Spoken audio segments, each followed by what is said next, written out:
The theme again of the lesson that I plan to do at the Legacy 10 seminar is deliver stone concepts, how it applies to your single stick and your empty hands. I don't think anyone's going to be doing that, so I'll make sure to cover it for them.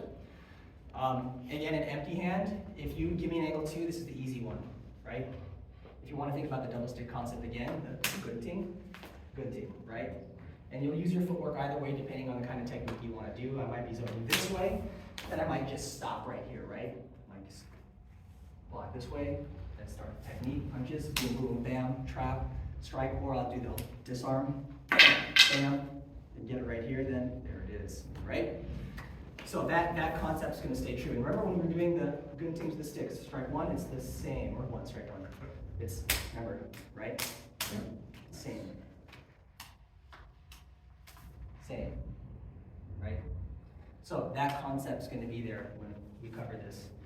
So again, that wraps up the empty hand to stick technique.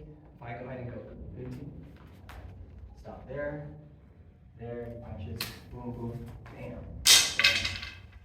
then I finish. Okay? Did you guys have questions about that? Yes? So, in the old days, before you did disarm, you gave pain. So where on the guntings are the pain? So, there's a couple places, but the primary one is when you do this passive punching down the bicep, that brachial nerve. I tell people if you just go up to your partner and just kind of club that for a little bit, it's not that nice, right? So imagine if they do a strike and you don't even have to punch that hard because they're already coming through. This just has to be there, right? So bam, that's going to be a shocker right there, right? He comes low, I'm jammed because I'm corto, right? I'm jammed right here. I can still open hand this, but if you want to keep the gunting constant, I could go like this. Then the NPC guys would love this. Then I go from here, and then bam, right? So the pain would be on that initial gunting right here. But even low line, that's pain. Using my forearm or my elbow on that's definitely pain right there. And if I even get it more on his wrist, it's also pain, and then I can start that snake, and this is pain as well, right? But normally we would like snake this, disarm that, take the kick, bam, right? And we would finish it there. Right. Sticking to the concept, we go through all the motions, right? But ideally, I would like to just wrap it up there. So, empty to empty, this concept doesn't apply. Miki had a good question, like how does it look like if you go empty to empty? It's not the same because we don't have the same tools anymore, right?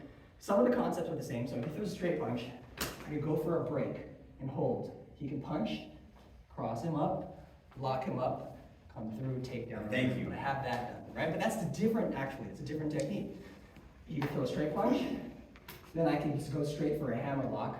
But if I do a hammer lock, he's not going to even be able to punch me, right? He could try, it's not going to do anything. So it ends kind of at the hammer lock at that point, right? So for empty to empty, the concept doesn't really apply. This is mostly for the weaponized part. But if you notice, the entries into those are more or less the same. Because if he throws that straight punch, I can still get the continue, right? I had that trap. But once we get to like Kombatan Mano Mano with 20 strikes and the locks, the world kind of opens up. It gets really, really fancy, really effective, really nice. So the punch, once we get to the block, we get locks, right? We get all that boom, boom, boom, boom, boom, finish, right? So it really, and that's just from the straight punch, right? If he throws a back fist, still the same, right? I would reverse him into this, go straight down, then go there, right? It all kind of like, it's gonna be really nice when we get to empty hands. So remember,